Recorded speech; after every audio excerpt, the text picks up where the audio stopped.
প্রিয় দর্শক, সাজ্জাদ কাদিরের সালাম, আসসালামু আলাইকুম। প্রীতি এবং শুভেচ্ছা নেবেন। এই মুহূর্তে আপনাদের সামনে কথা বলতে এসছি রাখাইনে মানবিক করিডোরের বিষয়ে জাতিসংঘ জড়িত নয়। জড়িত কে? এই প্রসঙ্গটি নিয়ে আপনাদের সামনে কথা বলবো। রাখাইনে মানবিক করিডোর বিষয়ে বিগত 1 মাসের বেশি সময় যাবৎ বাংলাদেশ আলোচনায় সরব।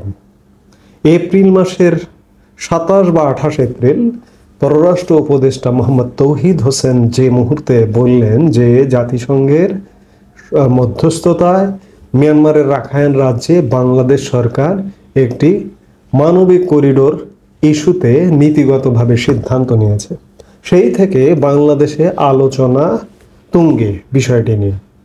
এবং সত্যিকার অর্থে অবস্থা দৃষ্টে মনে হচ্ছে যে বর্তমান যে অন্তর্বর্তীকালীন একটি সরকার, অসাংবিধানিক একটি সরকার, এবং এটিকে অবৈধ সরকার যদি বলেন তাহলেও ভুল হবে না। সাম্প্রতিক সময়ে এই সরকারটি যে অবৈধ এটি প্রকাশ্যে এসছে। এই সরকারটি গঠিত হবার মূল ভিত্তি হচ্ছে সুপ্রিম কোর্টের রেফারেন্স। সেই সুপ্রিম কোর্টের রেফারেন্সটিও ভুয়া। পারিপার্শ্বিক অবস্থা বিশ্লেষণ করে সেটি মনে হয়। তাহলে এই সরকারটির কোনো আইনি ভিত্তি নেই। এই আইনি ভিত্তি নেই, জনগণের প্রতিনিধি নয়, জনগণের নির্বাচনে ভোটে নির্বাচিত সরকার নয়। সেই সরকারটি জনগণের সাথে রীতিমতো এক প্রকার ফুটবল খেলছে। রাখাইনে মানবিক করিডোর বিষয়ে বরাবরই শুরু থেকেই এই সরকারটি বলে আসছে যে এটি জাতিসংঘের মধ্যস্থতায় হবে। এটি প্রকাশ্যে আনেন পররাষ্ট্র উপদেষ্টা তৌহিদ হোসেন। সর্বশেষ যদি বলি যে গত 21শে এপ্রিল বাংলাদেশের একজন এনএসএ ন্যাশনাল সিকিউরিটি অ্যাডভাইজার বা জাতীয় নিরাপত্তা উপদেষ্টা আছেন, বিতর্কিত, তার নামের সাথে যদি বিতর্কিত শব্দটা ব্যবহার করেন, বিতর্কিত খলিলুর রহমান গত 21শে মে সংবাদ মাধ্যমের সামনে এসে একটি বক্তব্য দিয়েছিলেন। সেখানে তিনি বলেছিলেন বাংলাদেশের ভেতর দিয়ে ত্রাণ সরবরাহের একটি চ্যানেল বা পাথওয়ে তৈরির জাতিসংঘের প্রস্তাব বাংলাদেশ বিবেচনা করছে।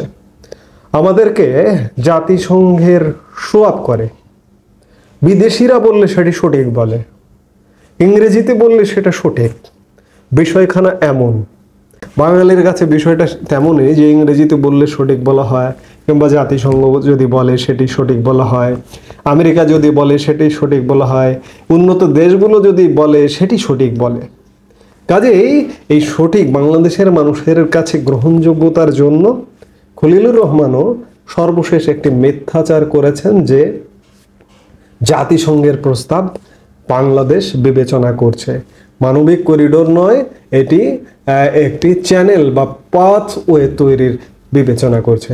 কিন্তু খেয়াল করে দেখুন, গতকালকে জাতিসংঘের আবাসিক সমন্বয়কারী গোয়েন লুইস গতকাল এক অনুষ্ঠানে, জাতীয় প্রেস ক্লাবে এক অনুষ্ঠানে বলেছেন যে বাংলাদেশের মধ্য দিয়ে রাখাইনে মানবিক সহায়তার জন্য করিডোর প্রতিষ্ঠায় কাজ করছিল বাংলাদেশ সরকার, কিন্তু এই প্রক্রিয়ার সঙ্গে জাতিসংঘ জড়িত নয়।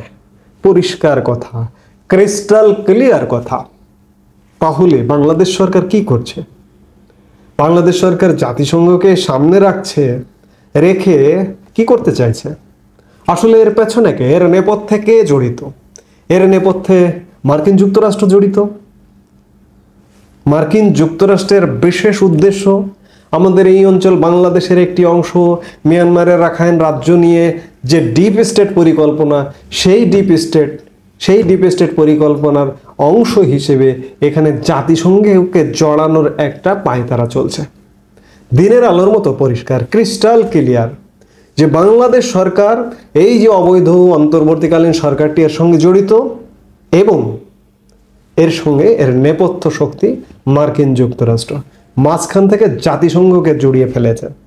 কিন্তু জাতিসংঘ প্রকাশ্য অনুষ্ঠানে জাতিসংঘের আবাসিক সমন্বয়কারী গোয়েন লুইস বলছেন যে এই প্রক্রিয়ার সঙ্গে জাতিসংঘ জড়িত নয়।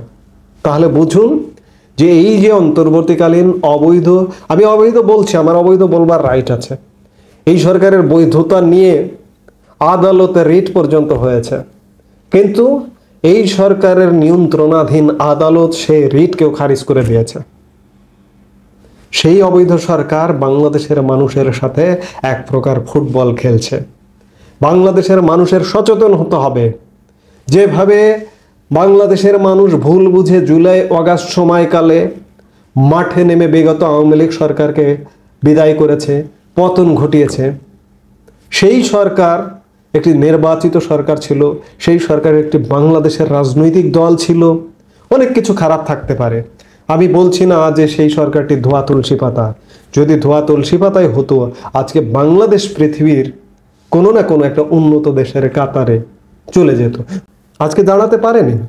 এর পেছনে দেশের যে রাজনৈতিক দলগুলো, আওয়ামী লীগ বলুন, বিএনপি বলুন, জাতীয় পার্টি বলুন, যারা দেশ শাসন করেছে তারা দায়ী।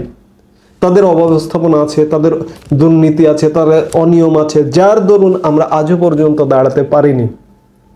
আমি বলছি যে সেটি ছিল বাংলাদেশের একটি রাজনৈতিক দলের সরকার, কিন্তু আজকে যে সরকারটি বাংলাদেশে বসে আছে এটি বাংলাদেশের সরকার নয়। এটি একটা বিশেষ দেশের একটা বিদেশি শক্তির সরকার, একটা বিশেষ অ্যাসাইনমেন্ট নিয়ে এসছে এই সরকারটি। কারণ যদি তাই না হবে, তাহলে আজকে 10 মাস হয়ে গেছে বাংলাদেশের আগামীর রাজনীতি কিভাবে নির্ধারিত হবে।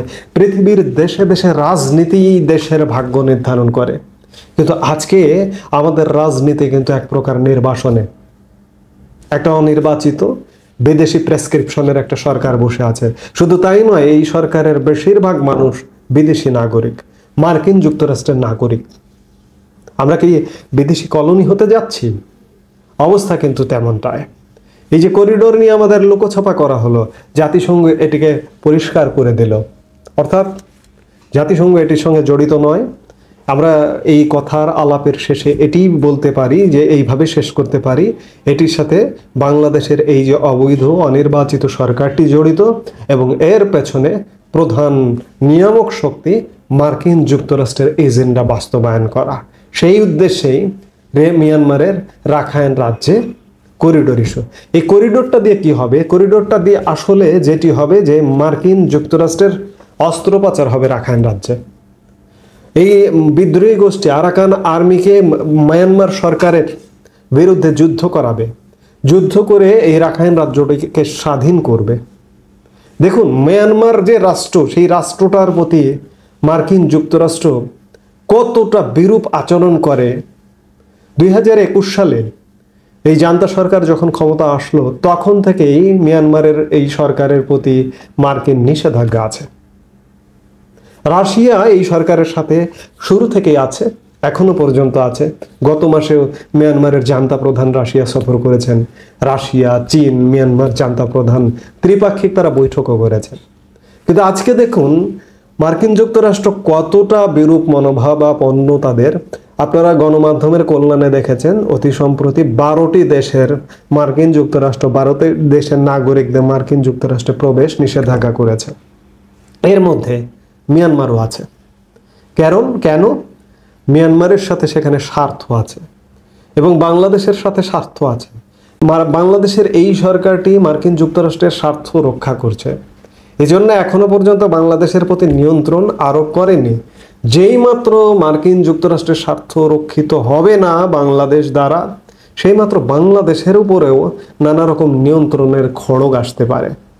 অর্থাৎ এখানে মার্কিন পরিকল্পনা বাস্তবায়নের একটা নীল নকশা, একটা ব্লু প্রিন্ট আছে। এটি পরিষ্কার। এখানে জাতিসংঘ কিছু নয়, বাংলাদেশের এই অবৈধ সরকার আর মার্কিন যুক্তরাষ্ট্র এই মিয়ানমারের রাখাইন রাজ্যে মানবিক করিডোরের ইস্যুতে একটি অস্ত্র পাচারের করিডোর স্থাপন করতে যাচ্ছে এবং শেষ পর্যন্ত পারবে না। এটিও বলে রাখছি, এখান থেকে মার্কিন যুক্তরাষ্ট্র লেজ গুটিয়ে বিদায় নিতে বাধ্য হবে। রাশিয়া, চীন, ভারত ধেয়ে আসছে। আমি খানিক আগে বললাম যে কদিন আগে, গত মাসে মে মাসের মধ্যমেতে রাশিয়াতে ত্রিদেশীয় বৈঠক হয়েছে। ভারতও এর সঙ্গে আছে, বৈঠকে যোগ না দিলেও এর সঙ্গে আছে। মার্কিন যুক্তরাষ্ট্র লেজ গুটিয়ে যদি না পালায়, আমাকে 6 মাস 1 বছর পর বলবেন। এবং বর্তমান যে সরকারটি, এই সরকারটি বালির বাঁধের মতো ভেঙে আসছে। এই সরকারটি যে এজেন্ডাগুলো নিয়ে এসেছিল, এটি বাস্তবায়ন করতে পারবে না, লেজ গুটিয়ে পালাতে বাধ্য হবে। এই মুহূর্তে এ পর্যন্তই। সবাই ভালো থাকুন, সুস্থ থাকুন। আমাদের ভিডিওগুলো নিয়মিত পেতে সাবস্ক্রাইব করুন Sajjad Kadir and the legends YouTube channel এবং লাইক, কমেন্ট, শেয়ার করে সাথে থাকুন।